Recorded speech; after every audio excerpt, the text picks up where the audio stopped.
Hey, it's 4/12/2020, Sunday, 7:13 p.m. I just thought I'd give a quick update on EternalSwarm. I ran into a specific problem that I thought was kind of worth sharing. I also figured I could give an update on the game, as I've not done a YouTube video in quite some time. To start off with, I am in the process of refactoring the game. The game has been running pretty well for single-player games, but late, I shouldn't say late, in the second half of 2019, I've been trying to refactor the game so that it could support multiplayer. Anyways, I started working on this game in 2015. It was a different game at the time, and I read an article that's talked about how, with static variables, a person using their phone could tab out of the app and then go back into the app, and the program would spin up another static variable. But depending on what classes are running or what objects you have running, it could be referencing the old static variable, and your new classes could be referencing the new static variable.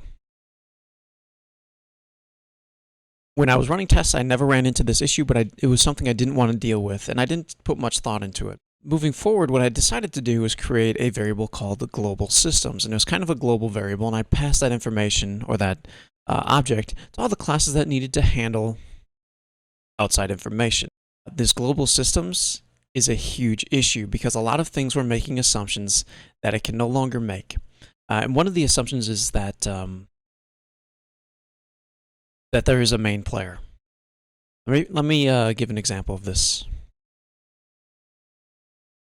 Render distance. Let's turn this way down. Hopefully this... Okay, so the game's in a very fragile state right now, so this could crash things. Okay, so what we see here is level of detail rendering. As the player gets closer to an object, the game says, okay, we can actually put a higher poly and a higher texture model here. And let's pull the low poly version out of the game. As the player walks away from the model, the game then puts back the low poly model. And that's what we're seeing here at like a very, very exaggerated scale. The way this works currently is that the model goes, or at least what used to happen, is the model would go, hey, global systems, which is no longer a thing anymore, but the model used to go, global systems, give me the world, which is the object that's responsible for drawing things in the world. It says, give me the main character. And then from there, it decides if it should populate the world with a high poly version or a low poly version. I jumped over a whole bunch of steps, but that's kind of the basic idea. This is a problem for multiple reasons. One, I no longer have global systems, but the bigger issue is that a lot of objects in the game assume there's going to be a main player. Once I move towards multiplayer, that's no longer a thing. So I could do something like, as any player, so I could just loop through all the major players in the game, get close to this tree, then populate with a high poly version, and if no players are nearby, we'll do the low poly version. But even that isn't a very good solution. And the reason behind that is because as this player gets closer to this tree, and we put in the high poly version, another player could be on the other side of the map, and their phone, or their tablet, whatever they're using, shouldn't care that this player needs the high poly version of the tree rendered. So really we want the gameplay logic to happen on the server side, or some sort of central computer.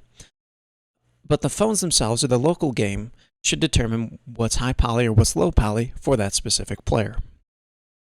So I'm in the process of changing the game that way, and it shouldn't be that hard of a change. It should be a pretty easy change. But this global systems has been an absolute nightmare. I have since, or I'm working on what I call the global systems refactor.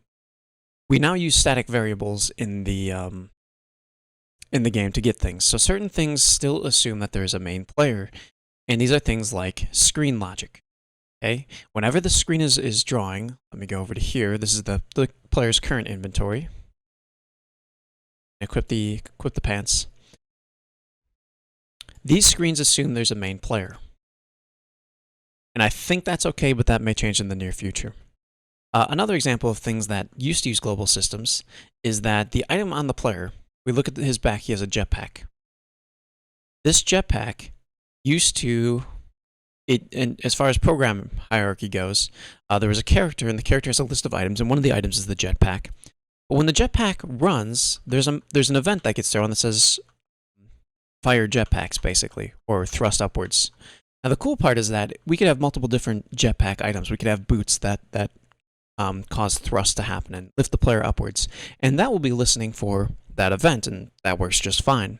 The problem is that the global systems, or excuse me, the jetpack item used global systems because it needed a way to get at the particle manager. So it needed a way to say, hey, I'm right here, let's throw this, I need to add these particles to the world. It used to do that through global systems. Now I'm just using a static version of the particle manager, and it just, because there's only ever going to be one of them per screen, the jetpack item just has a reference to that static class and populates the world that way. Okay, so I've made so many changes to the game to make this global systems change happen, or to rip out global systems. Like literally, figuratively, every class had it. I would probably say 70% of 70 to 80% of classes had a reference to global systems and used it one way or another, or one of its child classes used it. Okay, cool. These spiders are populating. So we can see that this map works.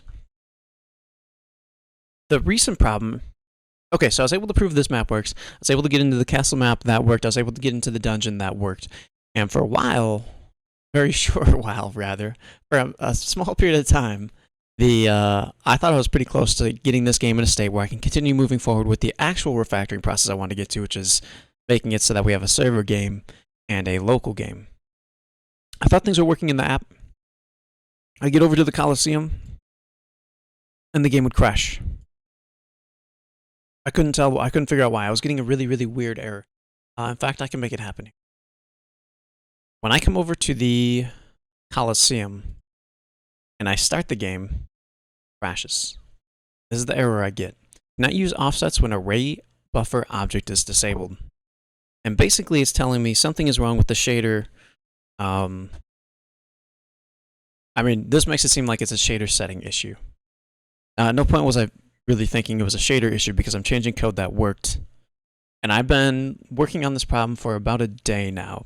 And it's frustrating because, like, I thought I was mostly done with the refactor. For the global systems, you know, ripping that out. And I'm running into this issue, and it's been driving me nuts. And the weird part is that this abstract map controller is being used by my other classes, by my other maps. So the Totem Forest, which you saw, and the abstract map, not the abstract, Totem Town, which you saw, and I was able to go back and forth between them. Same logic is used to get into the Coliseum, but the Coliseum crashes. And, like, it took me a long time to even get to this unload method. If I comment this code out and launch the app, we're able to get into the Coliseum. Okay. We have another issue here. Like, the game is in a very rough shape right now. Let's increase the draw distance here.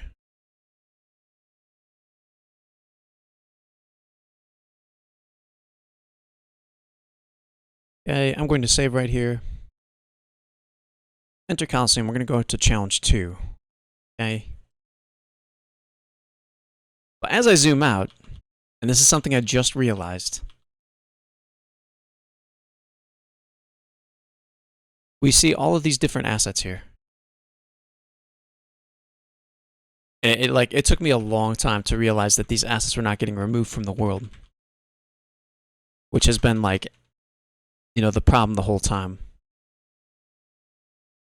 I'm really bummed that, like, it's not showing the other camera. So it's something I must have changed when debugging stuff.